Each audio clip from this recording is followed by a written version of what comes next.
Today we are talking about festivals. Now what could be more wonderful than sitting in the countryside, chilling with your friends, having a couple of drinks and listening to a nice bit of live music. It's just so peaceful and relaxing.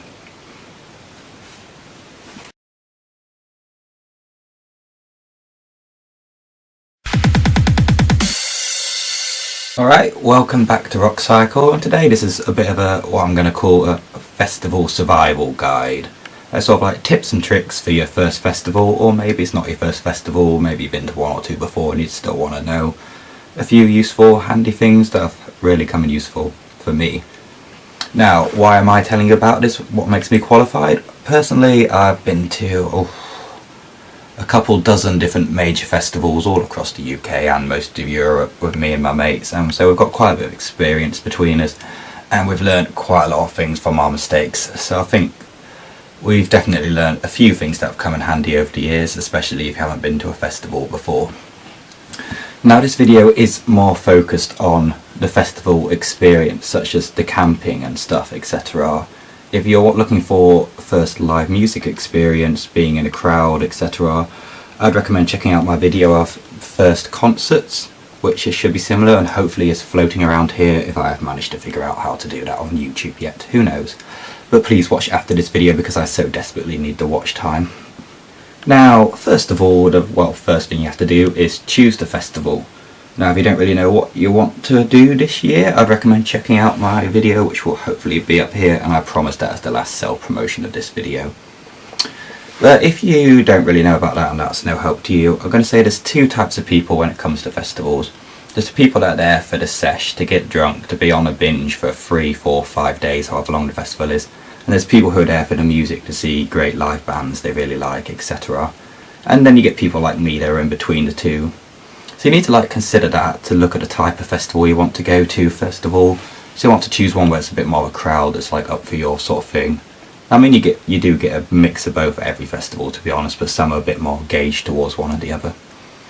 And of course, one of the main reasons people choose which festival to go to is just how close it is. If there's a festival down the road, why not go to it? It's a lot easier than trekking all the way to Belgium to go to Tomorrowland. Now, once you've chosen the festival, there's hopefully already a few artists and acts on there that you like. And even if there are, it's really worth checking out a few of the new names. Have a look on social media, ask your friends, see which acts there that they like, which you don't know. Check out a bit of new music, because it's such a great way to discover new music and new bands and styles and genres and all sorts that you've never heard of before. And it's really how I've come to learn a lot of new music which I didn't know before, so it's been a great experience for me for that. Now, when it's come to the time of your festival, well, just before it or the morning before it, if you're like me, you need to do your packing. Now, most of it is all fairly obvious, and really some of the main things to bring are, well, from my experience, are a good set of clothing. Look at the weather forecast before so you know what to dress, what to prepare for, etc. But it's probably best to prepare for all eventualities because, well, if you're going to a British festival, we all know what the weather can be like here. It could be sunny one day and raining in 2 hours' time. Another really useful thing to bring is toiletries. You'll not realise how valuable they are to bring to a festival until you're there. That's all I'll really say. And most importantly, bring your own loo roll because festivals never have enough of that, unfortunately. One thing that people often miss when they're packing is a bit of first aid or a bandage or two, and I know it's quite boring stuff I'm talking about at the moment. I feel like I'm sounding like your mum nagging you. But there's a reason they say that, and it has come in useful, is to have a bandage or something a few times, because you will cut yourself or whatever, or you may just trip over, bump your knee, so it's useful to be prepared for that. One other really important thing to bring is a chair. I've made that mistake before, and then you got to sit on the dirt on the floor for the whole festival if you want to sit down, and that is not nice at all. Now, of course, as well, you've also got to bring food and drink, because at a festival they are ridiculously expensive. So it's good to bring a bit of food that's long life. It can survive being in your bag or your tent for a few days and won't go off. Just even if you're going to buy food there, you just want a bit of something easy in your tent that you can just grab whenever you're hungry. And drinks as well, because that is for many people one of the most important parts of a festival, so it's good to have a good amount of drinks with you. But I will say it's very easy to overestimate how many drinks you can carry. Each tinnies weighs about 500 grams, so they can easily add up, and when you're trekking for a mile through a muddy field, it can really strain you. So maybe if you can take spirits, but not in a glass bottle usually, or something like that, that can be a bit more useful, I find. It just saves you carrying as much weight. When you first arrive at the festival, you really want to get a good spot to camp, because that's where you're going to be living for the next few days, depending on how long the festival is. You want to choose well somewhere that's obviously not really on a pathway, it's not muddy, it's flat ground, etc., and enough space for you and your friends to be comfortable sleeping around. Like, you don't want to be too cramped. If you're too spread out, other people will turn up and just put a tent in the middle of it, which is just awkward. And probably the most important thing when choosing a spot is the toilets. By the end of the festival, you don't want to be anywhere near them at all, I can guarantee you that. But again, at the same time, you also don't want to be too far away, because at night time, when you're probably drunk off your tits, trying to walk through a dark field full of guide ropes, you're going to be tripping over and everything. You don't want to be able to get to them easily when you need to be, but you don't want the stench to be filling like your entire life while you're there, basically. Useful to get to know your neighbours around you a bit, because they're the people you're basically living next door to for the few days you're there. So you want to have a bit of a chat to them, be a bit respectful and nice to them, and you definitely don't want to start beef or an argument with them at all, because that does not end well ever. It just results in people just lobbing stuff at each other and nicking each other's things, and it's just nasty. Which I know saying something like that might put people off to a festival, but as long as you're just nice to each other, it's all fine, it's all good. It's useful when you arrive at a festival to make a bit of a plan of what you want to do. So you want to know the times that you're actually going to see, who you're going to see, or like when you're going to see them and who with, and where your friends are going to be. Because the reality is you won't end up sticking to the plan most likely, because you'll just end up somewhere drunk off your head in a field by yourself or whatever, etc. There can be, but it's good to know where your friends are going to be and when they're meant to be somewhere, because phone signal and data can be pretty poor at a festival. Like, you can't always rely on them to find people. You need to know where you're going to find someone in advance usually. It's not to say they're unusable, but it can take you a few minutes just to send a text message, so it's good to be prepared for if that doesn't work. Yeah, and also on that topic, it's good to bring portable chargers or whatever for your phone, because you'll just run through battery quickly. And you want to conserve your use on your phone to really as essential things as possible.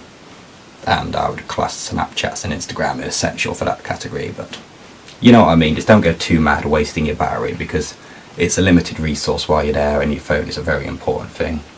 Now with phones and things etc, like your wallet, your ID, it's always good to keep them on you. You don't want to leave them behind in your tent just because it's not really safe. I've never really experienced anything with anyone nicking things from my tent at a festival, and I don't think any of my friends have either. But it's always such a real danger because they're not secure in the slightest, so you want to keep them on you at all times. If you can get like secure pockets or a fanny pack or whatever, just keep them in that, or bag. It's much safer than leaving them behind. And also, I wouldn't usually call it a valuable, but keep your chair in your tent, because people will nick the chairs, and that happens every festival I go to, so keep it hidden when you're not there. This part's especially true if you're at a particularly muddy festival or a really dirty one. But don't try and fight it. Because like when you're at a festival, if it's raining a lot, 5 days at a time, everywhere can just go into a complete shit show full of mud. Like, what's best just to do is put on your wellies, put on your coat, and just stamp right through it. Just don't fight it. You always see all these people dressed up all nice in their expensive and fancy clothing, trying to patiently walk around the side, just taking 10 times longer than everyone else to go on the big detour around the edge. And at the end of the day, it's always those people that end up tripping over and falling face first in the mud. If you're at a muddy festival, no matter how hard you try to fight it, you will end up muddy. So just accept it, don't really fight it, just don't waste your time, just focus on having fun, and just don't care about being a bit dirty. Because it's going to happen, even if you're at a nice sunny festival, by the end you're going to be soaked in sweat and drinks and all sorts, so it's just part of the festival experience, unfortunately, I guess. So you just don't fight the dirt and the bad hygiene. Well, you can fight them a bit, like, reasonably, but just accept they're going to happen. Now again, to sound all boring like your mother probably, but be careful with your drinking, because it's a mistake so many people, including myself, have made many times. When you're at a festival, you're already going to be dehydrated, you already won't be eating properly, and you're already probably going to be super tired from not sleeping properly. Especially when you start drinking at about 12 in the middle of the day until, depending on the festival, sometimes 4, 5, 6 a.m, depending on who you are as well. You can keep drinking the whole time, and it's just it really, really adds up, and it can be disastrous. Plenty of people black out by lunchtime or black out by tea time. So it's just quite a mess. Like, if you're drinking for so long, there's nothing wrong with having a few hours off, having a bit of a break, just to be a bit careful. Because you don't want to be completely blackout drunk, in my experience. You want to be able to at least vaguely remember it when you have spent so much money on the festival. But you still want to be drunk enough to have a good time. And on that sort of topic, when it comes to drugs as well, they have a much longer come down effect. So if you do them at a festival, it's going to completely write off your next day, depending on who you are and how you react to them. And I'm not saying the channel officially endorses or says don't do them, because I'm not going to tell you not to do them. But that's all up to you, so just be aware of all that. And especially if it's your first time doing drugs, don't do it at a festival, because that just ends badly. I have heard from a friend, is what I'm officially saying. Now, some of you may not like drugs and drinking and all that sort of thing. If you don't want to do it, don't do it. You don't need to do it to have a good time at a festival. Yes, there's going to be a lot of other people there doing it, but you still have fun without it. But I think most people just feel like you have more fun with them. So that's entirely a personal decision, so do what you want with that. There's no shame in whatever you choose to do. Now, this is one of the most important things, I really think. Depends on the location of the festival, but if you can go home or go to a mate's house, do it like whenever you can.